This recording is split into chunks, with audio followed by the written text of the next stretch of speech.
see a lot of glare behind you. It's okay. It's fine. No, it's not. It's clear. There's clear picture. Whatever. That's not the picture. This Do is you the want picture. to just introduce the class, or should Oh. we just go? Shalom, shalom, everyone. This is the class called Torah for the Nations. And what we will be teaching is how to be a righteous Gentile, a Ger Tzedek.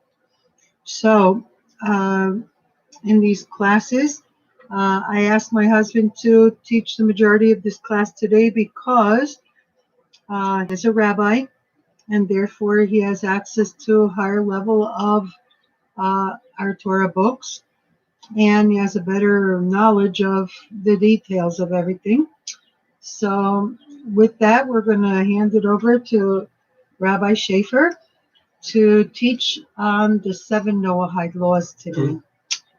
Thank you. Go ahead.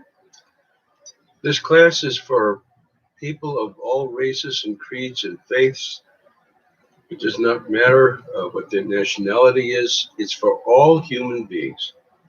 When the Almighty created the very first... Can everybody hear you? Carla, do you hear my husband?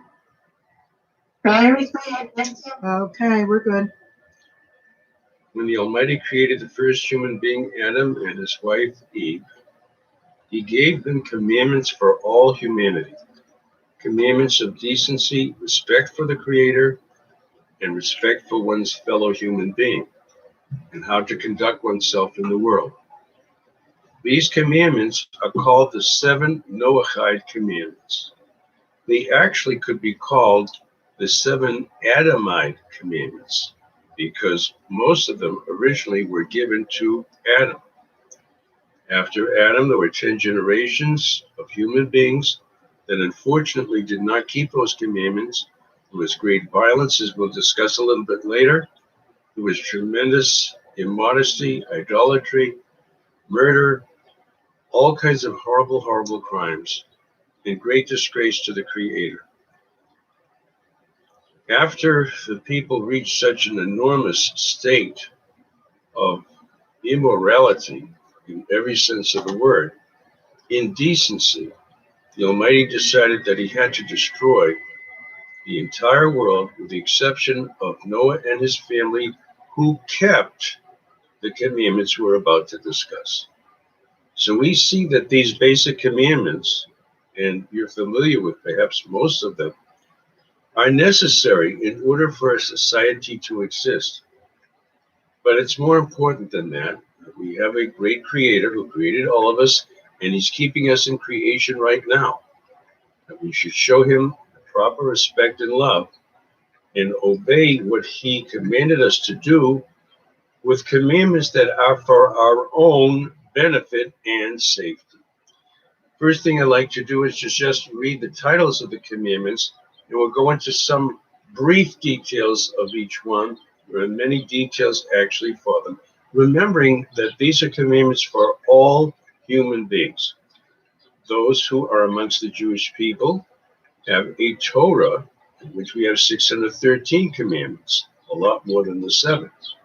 But these 7 are amongst the 613 as well. So I'll begin by reading them and just naming them. 6 commandments out of the 7 were given to Adam. Number 1 is not to worship anything else in the entire universe except for the Almighty. Do not worship a man, don't worship a tree, don't worship a stone, don't worship a figure, a statue, a fish, don't worship the sun, moon, or stars, or anything else but the Almighty himself. The Birkas Hashem, all human beings are commanded not to, God forbid, curse the Creator. Why would a person do that? Just briefly, people get very frustrated. They get very disgusted with their lives, unfortunately. We all go through many enormous tests. God forbid anyone should blame and say anything disgraceful to the Almighty.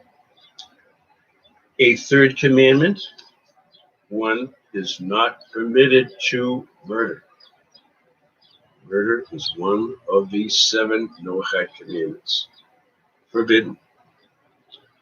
One cannot commit adultery, such as having a relationship with a married woman, for one example. One may not steal or rob. These things were so taken for granted, certainly when I was a child. Now we need a big refresher course that no human being, no matter what color is their skin, no matter what faith, creed, whatever nationality, is permitted to steal someone else's product. Ve'al Hadin. The Noahide laws include the establishment of honest law courts. Again, I said honest law courts that will judge violations of any of these 7 commandments.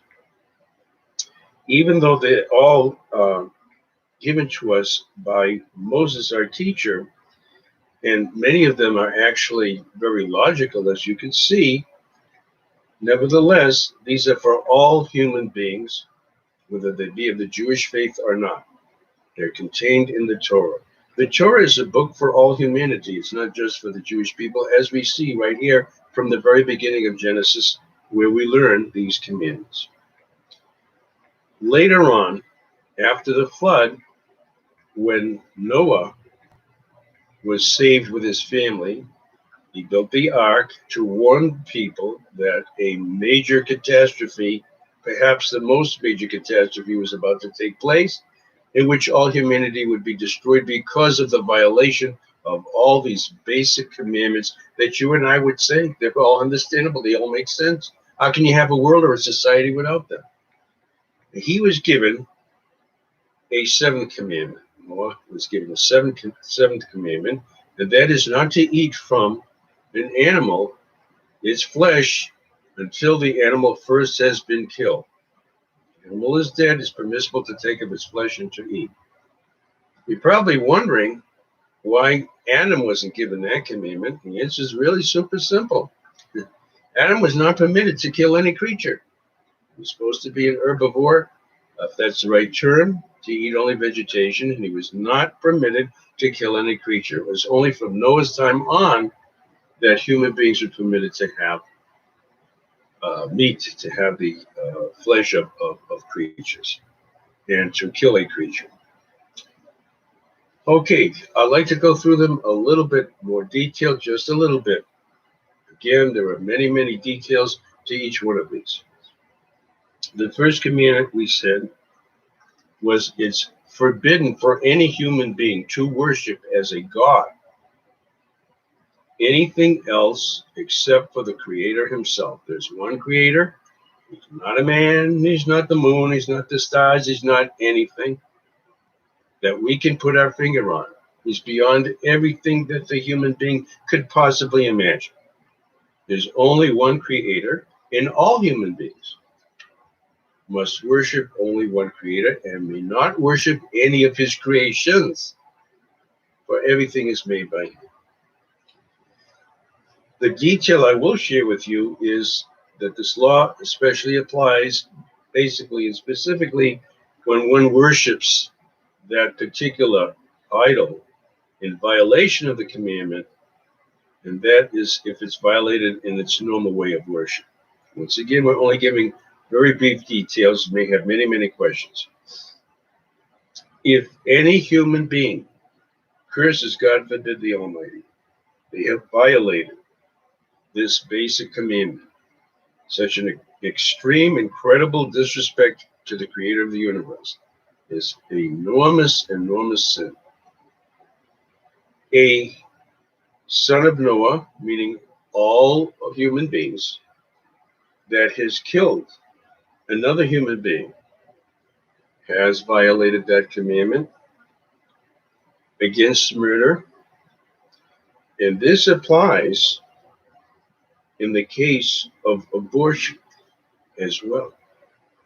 Even though society has changed the rules, basic decency, gone all out of the way, and permitted abortions, so lowly has the human being sunk.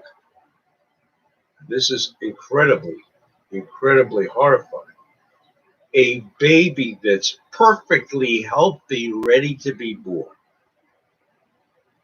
according to the civil law, is permitting the destruction of that child. That child.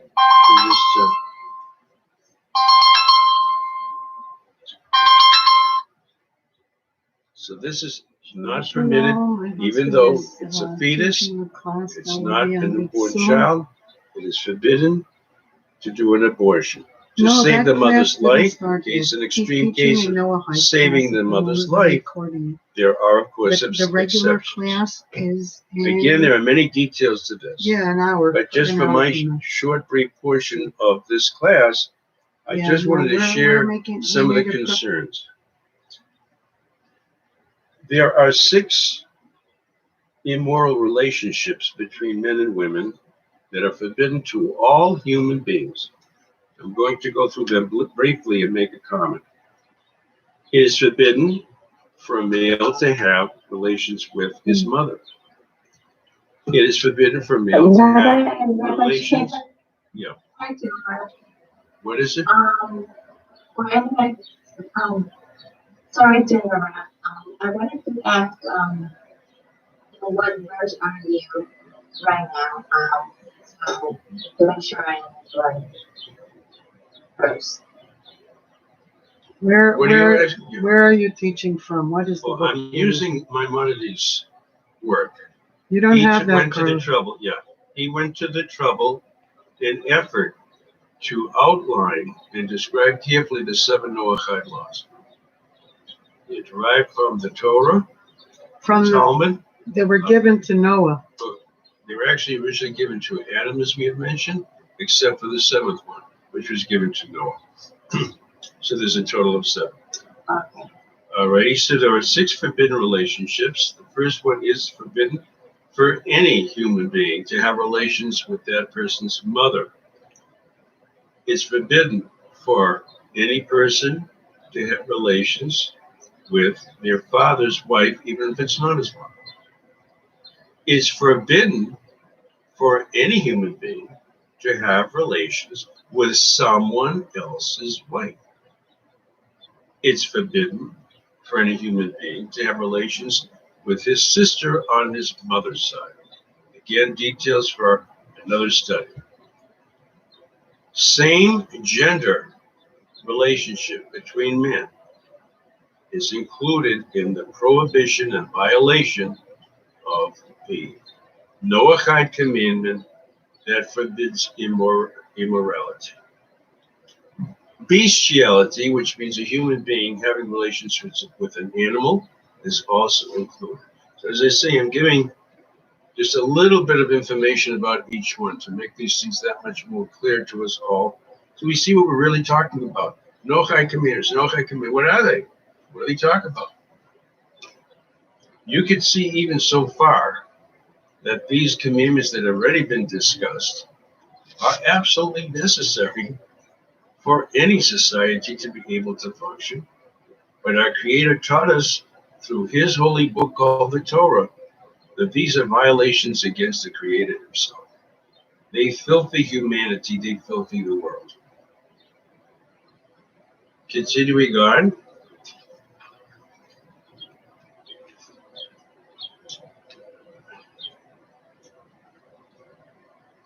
A son of Noah, any human being from any nation, any creed, any color of skin, is forbidden to steal. And even if they steal less than a penny's worth, they have violated this commandment. This commandment deserves special attention today in our, if you forgive the expression, crazy, chaotic world. As I mentioned, that even for stealing less than a penny, one has violated this commandment. Why is the commandment so strict? we can understand. In the time of Noah, people did a real cheating, crooked thing. They had this commandment already, as we said, it was given to Adam. So what would they do? They go to a fruit store and steal a grape at a time, a strawberry at a time. So they couldn't be convicted for stealing because they were just taking less than a penny's worth. It was not even considered money, as you can understand today, less than a penny's worth. Today, there's nothing. The price is so expensive. It's hard to find something that's worth less than a penny. Maybe a piece of paper. Fruit, vegetables, everything are so sky high. It's hard to find something that's worth less than a penny. But this is how wicked they were, to cheat, to try to get around, loophole the law. One can understand why the prohibition, violation of this commandment not to steal includes that which is less than a penny's worth. So what's going on now? People are walking in and videoed, walking into a store, like you and I, with a big plastic bag, filling it up, and walking out scot-free. Do we see what happens when the Noahide commandments are not followed? Do we see the incredible immorality today? Many marriages broken up, faithful husbands, unfaithful wives, incest. Hospitals have many cases where daughters are pregnant from their father or their brother. I know of this. I was told of this. I was disgusted and nauseated. This is not uncommon. These Noahide commandments are so basic to existence. And they were given by the Creator in the Torah, God's book, through Moses. A little bit more detail today. All Noahide communities have to have a law court system, an honest law court system, to see to it that if anyone is criminal in violating these commandments, that they will be prosecuted and the proper punishment accorded, which we'll discuss it another time. The seventh of the commandments has to do with taking the flesh of a living creature off of it while it's still alive. Incredibly cruel thing to do, and to consume that. Jewish people have a much more strict law. A kosher animal has to be slaughtered before you're even allowed to use of its meat. A Noahide, a member of the nations, can eat any creature. Nothing is held back, any creature. But it must be dead before its flesh is taken and eaten. My wife has told me, and I've heard it elsewhere too, that in a certain country, they take live monkeys, tie them to the table. While they're alive, they break the animal's head and eat its brain while it's still alive. They cut the head open to eat the brain. Unbelievable cruel. While the animal's still alive.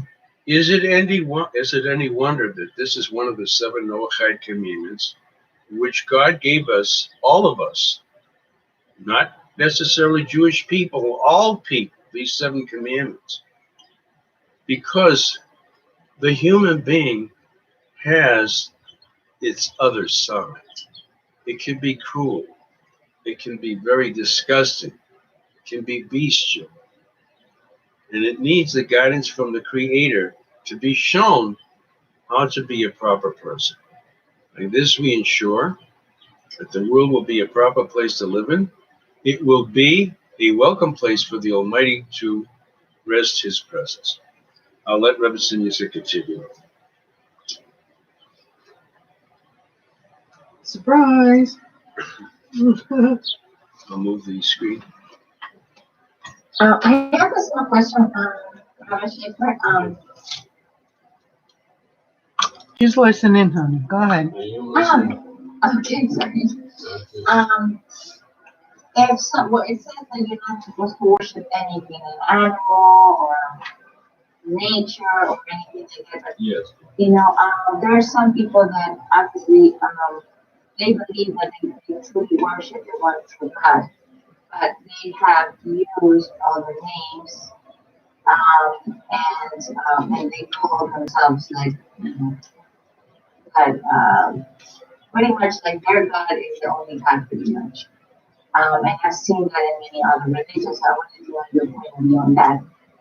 If they are worshiping the one creator, the one and only creator, it doesn't actually matter what name they call him, because when I say we, the Jewish people, worship God, God isn't his official name.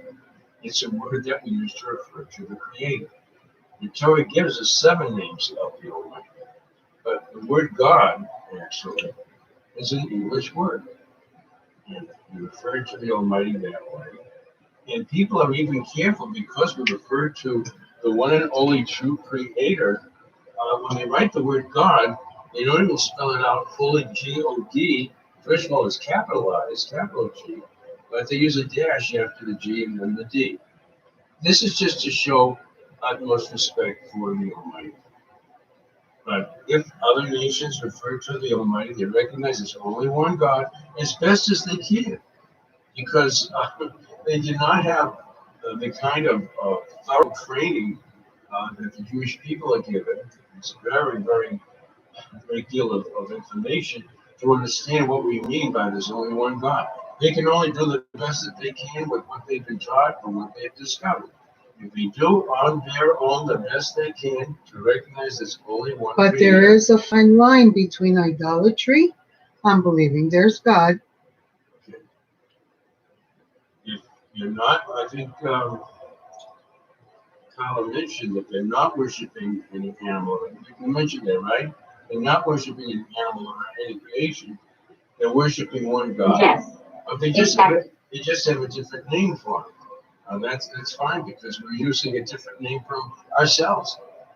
Yeah, because I know a culture like a small tribe where I was raised.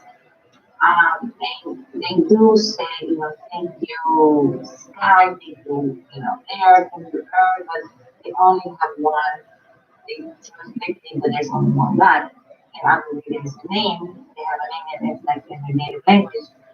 So I just wanted to know, because I'm sure there's many tribes in this world where, they do not worship any idols or anything, but,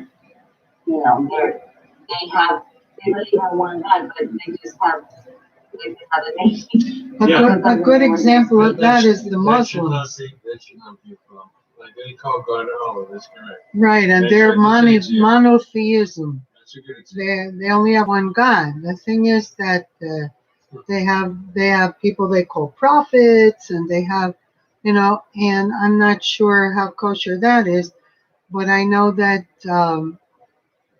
that they only believe in one God, and they call him. And their beliefs are literally 4,000 years old, 5,000 years old, very old beliefs. Now, and they actually have laws, but if they have names, you do not heal. And I forget the other one. They used the Jewish religion to start from. Muhammad was an ignorant Arab, and what he learned about monotheism, only having one God, he learned from the Jewish people. There's some reference to the Torah in the Quran. Some of our rabbis, I'm talking about our Orthodox rabbis, have studied other religions and cultures very thoroughly, and they really know them. So they really can tell the origins of many of these laws that other religions happen to have. Your question is an excellent question, and it seems that those people are doing the best that they can, and that's certainly all the Almighty can expect from them, that at least they recognize there's only one God. My beef with the Arabs is that they go around killing Jews. And other people too. They made up their own thing. They have their own fanatics. It's this fanatics. That, what disturbs me about Islam fanatics especially is that they don't give a person to even consider their religion. Automatically, if you're not uh, one of them, you have to be destroyed. God, one has to be destroyed. God.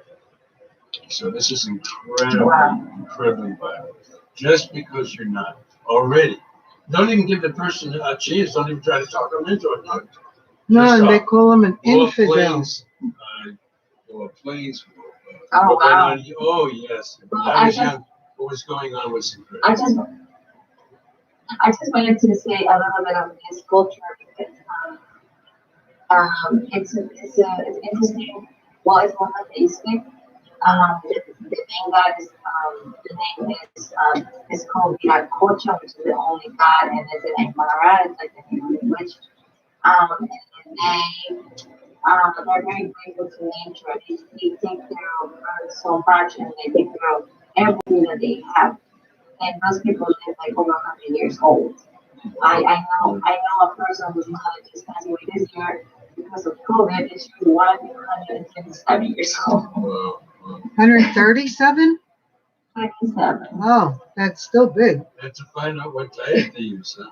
Well, I'm sure a Well, lot of it has to living do. in the mountains and eating potatoes every day. Yeah, Wow. Wow.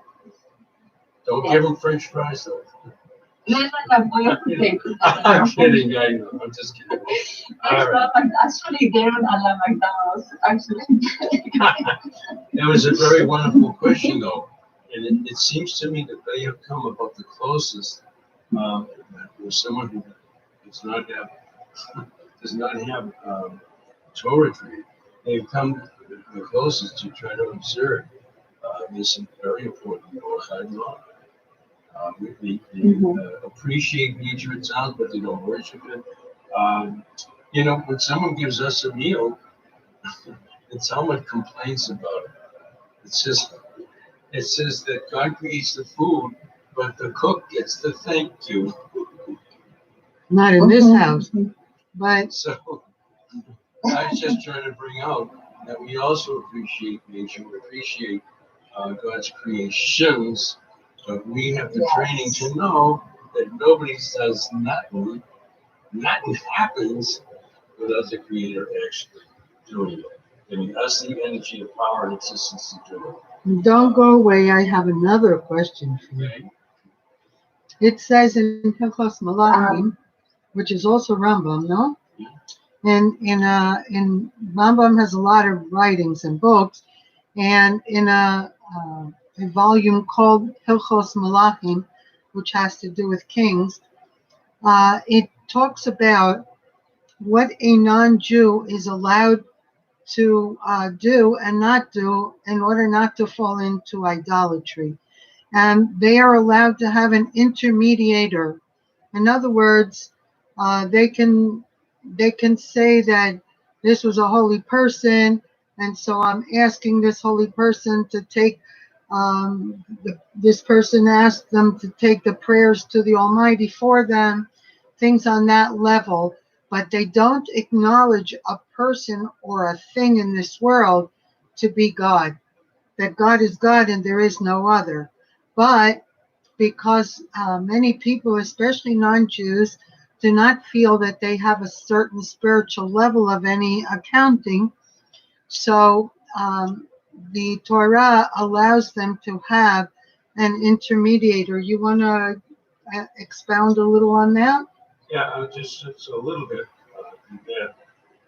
They're not expected to be able to have the kind of belief that a Jewish person does. The reason is there's a difference between a Jewish soul, a Jewish person's soul, and a non-Jewish person's soul. And you're learning about that, I understand, with Representative with Britannia class, which goes into great detail on that. So in order to believe that there's nothing else besides the Almighty, there's no intermediaries, there's no anything else whatsoever, one has to have a holy Jewish soul. And when one converts, one is given that holy soul as well. The non-Jew does not have that spiritual ability to realize that there's absolutely nothing else besides the Almighty. And to realize that there's something else besides the world that we live in. And there's a certain limitation there, regardless of what science is one way or the other. So that's the reason for the leniency. That's the reason for the leniency. And there are other cases, there are other situations. I mentioned, I'll let you ask your question too in a moment. We mentioned the Noahide law. It's very severe. I'm going to go into the punishments for it. The Noahide law is for stealing less than a penny. You're already guilty and can be punished. A person. One is Not you, a one is person. yes. One is a person is fully punished for stealing less than a penny. A Jew, a Jewess, is not punished for stealing less than a penny. They would be severely reprimanded, of course. But to And I actually, have a quick question. yeah, go ahead. It's about the stealing. What if, let's say, you work in a company and it's successful, and then there's higher levels, and this could be with the government, with any type of place, but you don't know that there's people stealing. And like what happens to the people below that they don't know what's going on, what they're doing, like, because it's like a whole entity. So I just wanted to know, what are your thoughts about this? I'm not sure I understand your question. You're saying that the people that work for them are also involved in the stealing? Is that the problem? I'm Yeah, not but sure they what don't your question know. is. Yeah. All right. As in any situation where it's beyond one's control, and many things in this world are terribly beyond one's control today. They're not held responsible. Somebody walks into a hotel room, though, and they stay there for a few days, and they're packing their suitcase, and they put in a hotel towel. They put in a hotel glass with the emblem of the Statler Hilton, whatever it may happen to be. What do you say about this towel? I'm sorry, I didn't hear. Okay, It sounded say it awful, again. sorry. A person goes to a hotel, they stay for a few days, time to go, they do pay their bill. That much they do. They At do pay least. their bill. They're packing their suitcase and they throw in a towel and a glass that was put there for the guests of the hotel. What do you say about it? I'll let you be the rabbi. That's a very good question. Well, that's a stealing. It's outright stealing.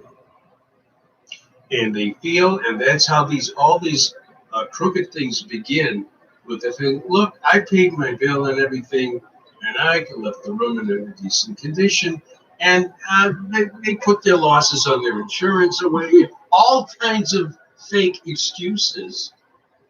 And compared to the expenses that it costs to run a hotel, so it's a couple of dollars for the glass, maybe $1 or $2, whatever, maybe $4 or $5 for the towel, whatever.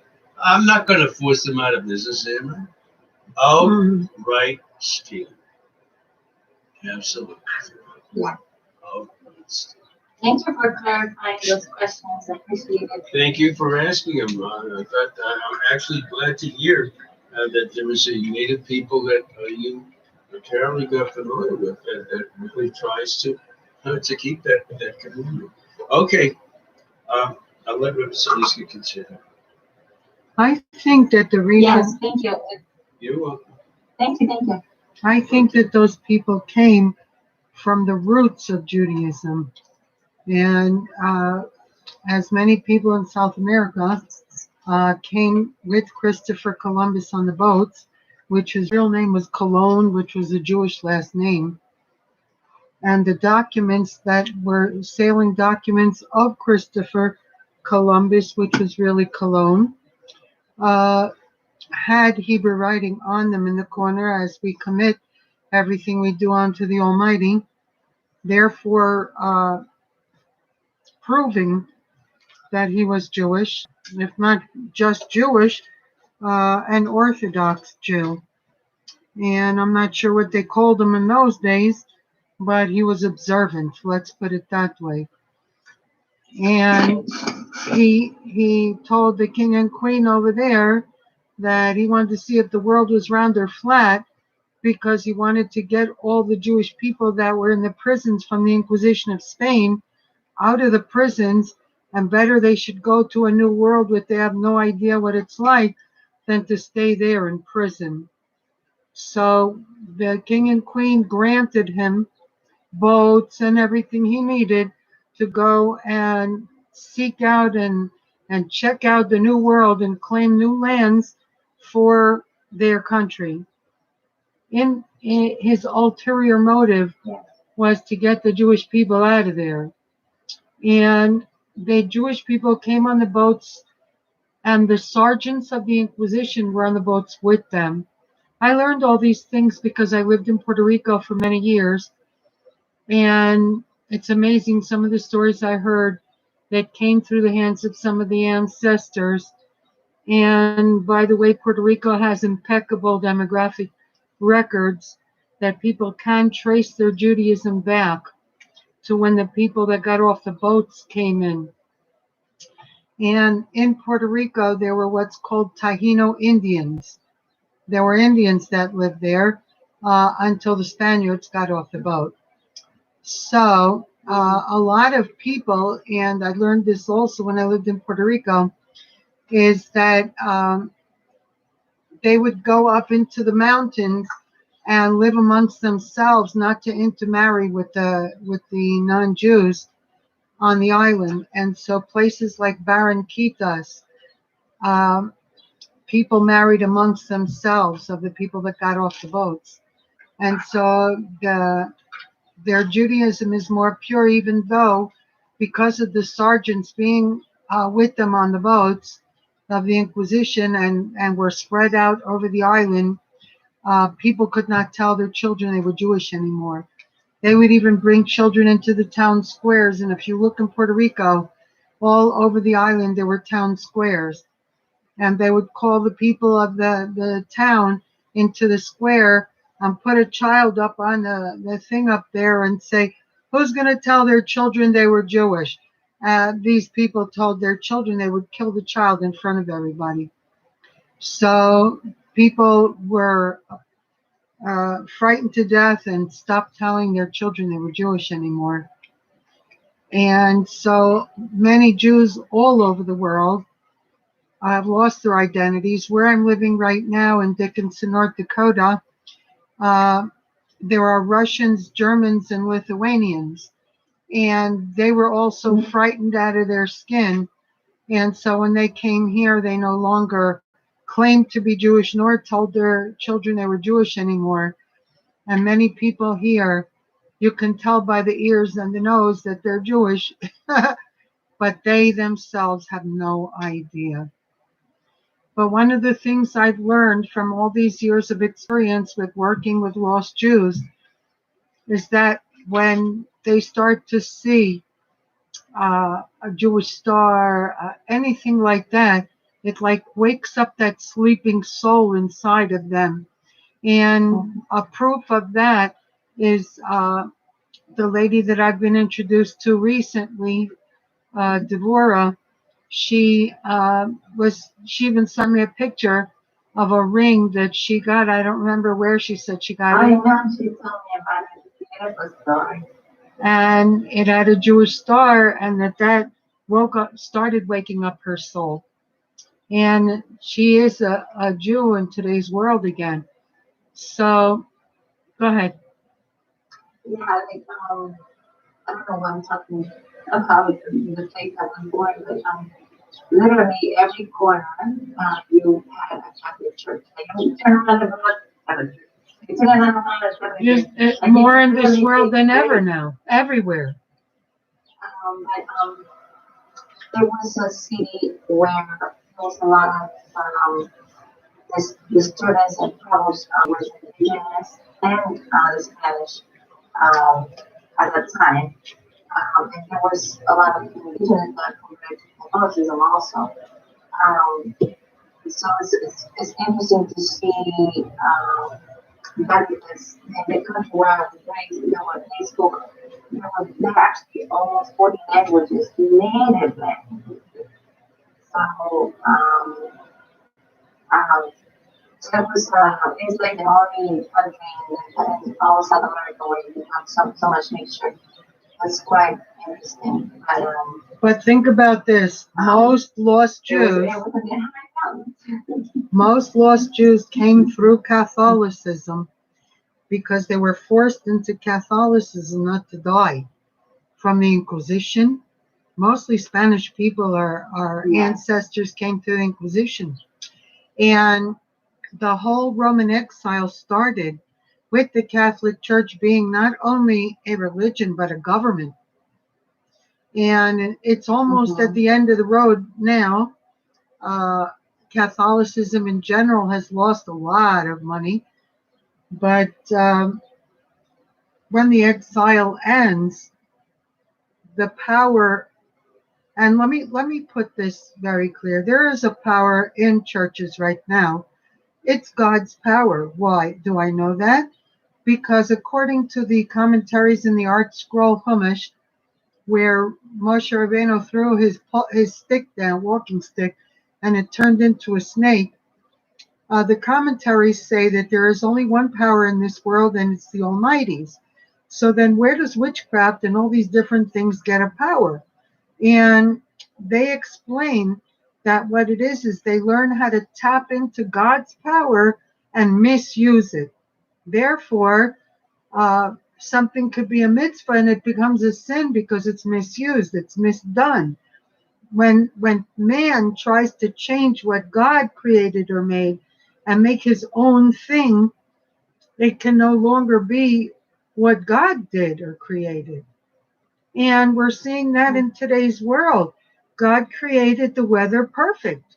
Now they have these, and you can look it up in YouTube. It's called HAARP, HAARP, which is a government agency that's trying to control the weather for warfare with other countries. And what it's doing is screwing up the weather. And that's why it's super hot and super cold and all kinds of crazy things going on with the weather that never in all of history were like that. And they want to call it on global warming and blah, blah, blah. A bunch of baloney, you know? Basically, it's man screwing up God's perfection. Yeah. This country needs to come back to biblical principles and start to honor God as who he is, the creator of this world. That there is only one. He's not a man that he should lie, nor the son of man that he should relent. He's not a statue. He's not all kinds of inventions of mankind. He is the creator of this world. He said, let there be light, and there was light. He is the God of Abraham, Isaac, and Jacob, according to anyone's Bible. And people need to wake up and smell the coffee, you know? Bottom line. But we're going to close this class now because we have 5 minutes to start our next class. And I have to... No, and I have to set up the other YouTube video. So everybody who came in, we appreciate your presence. We're going to try to keep this going on, these classes of Torah for the Nations, which is a class that everybody and anybody can listen to. These are general basic laws for the whole creation of man by God. All these things that are taught in this class can be found in the Torah, in the original and true scriptures of the Bible. So with that, we're going to let y'all go. We have another class we're starting in 5 minutes. And that class will be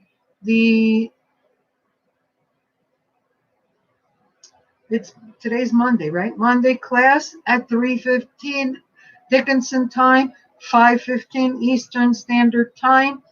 And we'll be back into YouTube for the classes. So in any case, may the Almighty bless you all, especially with perfect health, happiness, joy, and most of all, may he open your eyes to see the truth of the Bible and to cleave to the Almighty and the truth of the Almighty.